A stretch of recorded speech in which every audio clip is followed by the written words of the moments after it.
emptier and emptier. This was before the so-called peak. Anyway, we got to the point I was doing 12-hour shifts with no patients. And anybody knows that what that can do to your mental attitude sitting there just to be paid for it. I came home and I put a post up telling people that they don't need to be scared because the news is portraying stuff that isn't happening. I came home from work, I shared a post and I said, if this helps one person, and I'm not lying, why on earth would I lie about this? I'm saying it because people need to know and more people need to stand up, doctors and nurses. So many of them have been fired for speaking up about what's going on. We started reaching the height of the pandemic and I had no work and I had no furlough neither. Working for the NH staff, we were laid off and told to claim universal credit. So on the news every day, they're giving you the death rates, how many people are dying, and people are getting more and more scared. And I'm like, I don't see it. I'm on the inside, and other people can see it as well. When we're out clapping for the NHS, I did it for the first 2 weeks because it was going to happen, we were all going to die. Well, it didn't happen, and I stopped clapping, and I felt embarrassed. I didn't want to go in the supermarkets with my badge and get special treatment. Lots of people felt this way. We're all living in uncertain times, and I'm talking on behalf of my children, my children's children, and your children. If we carry on the way things are now, what is their future going to hold?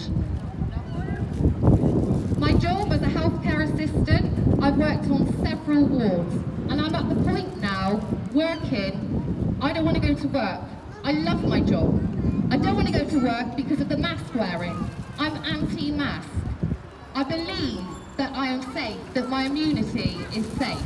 To stand for 12 hours in a mask, I just can't do it. I get headaches, I'm constantly being reminded to pull my mask up over my nose.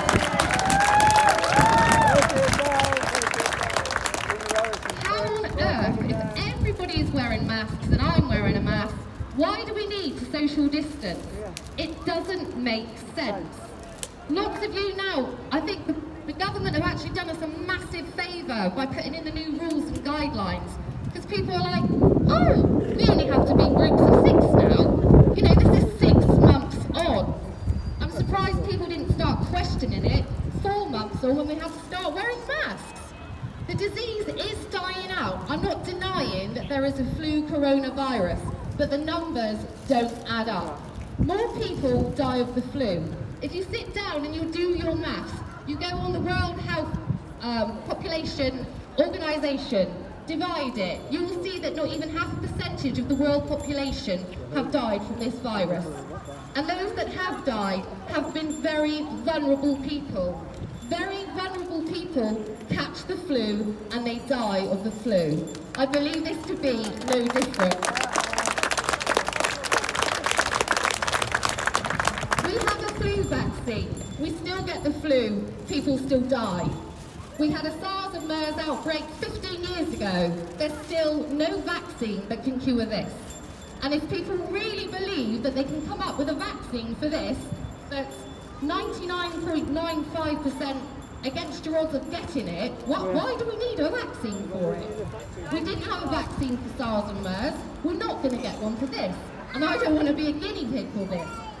So I've got a really dry mouth. Nerves.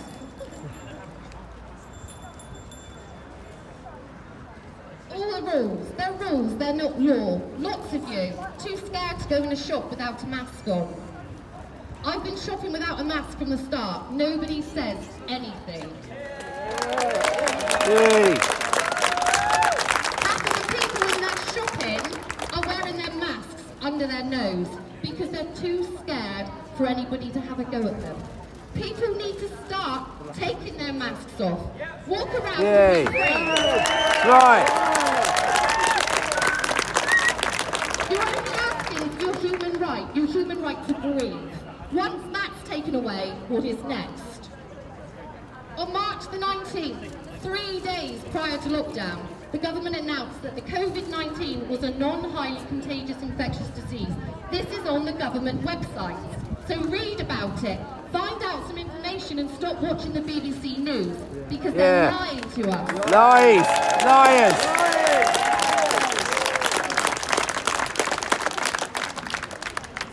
There is a much bigger agenda here, and some of those who are awake will know what's happening.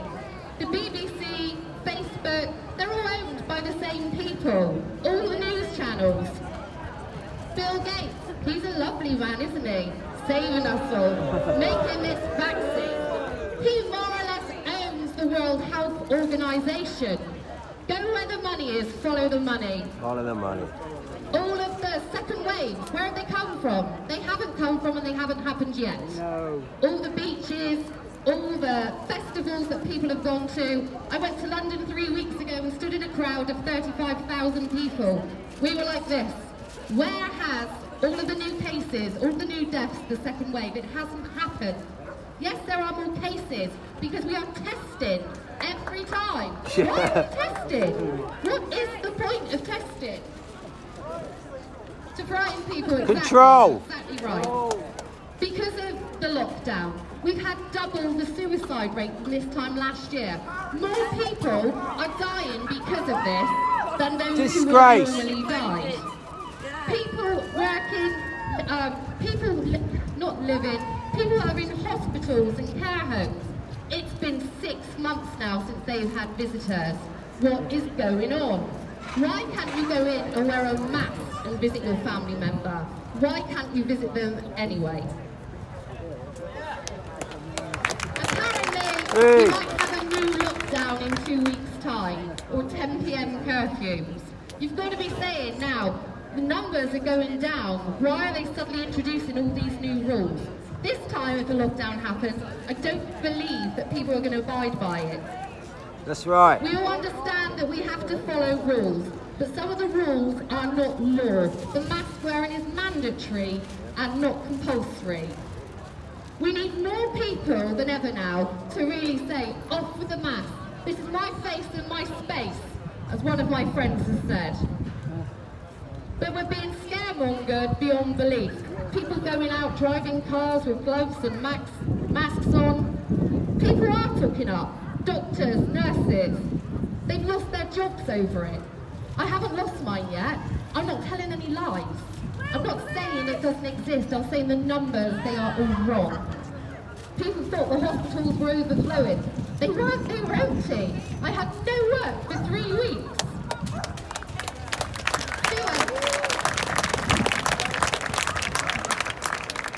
All of this track and trace stuff, why are we tested? What information do they want from us? Why do we have to leave our name?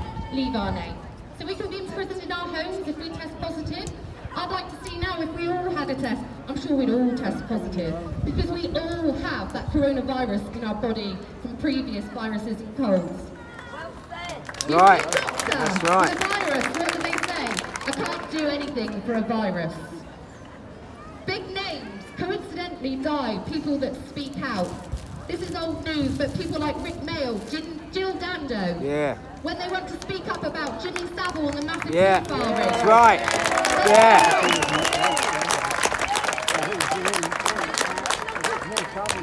The divide because of the mainstream is massive.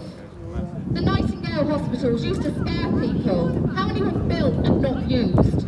They were saying the nuclear airport was going to be a morgue. It was never used. These were all scare tactics. If they can get us to stay in our house and wear a mask and stay 6 feet apart, what can they get us to do next? Will you be bowing to your government, or will you be saying, no, I want to make a change? No! For those of you that feel vulnerable, feel free to wear a mask, protect yourself. But I want to breathe through my nose and my mouth. I don't think it's too much to ask. That's right.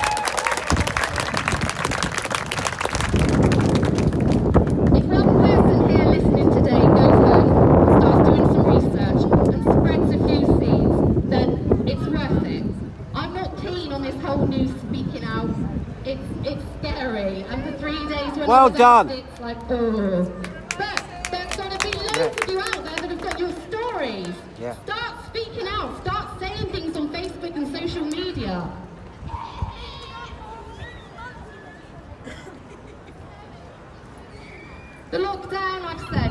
many people.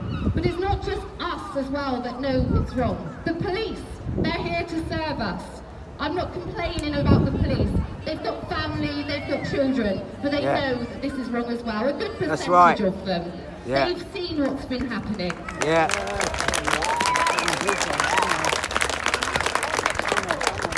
If this virus is so contagious and we cannot breathe on anybody, why does it take a cinch swab to go down your throat to catch it? Why can't you just breathe on it? Yeah. Yeah.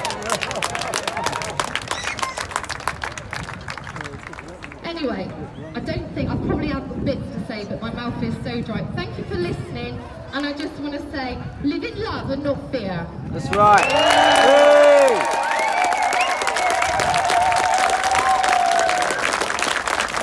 Would anybody else like to get up and share a story while we're waiting for Piers? And he is coming, by the way, just running professionally late.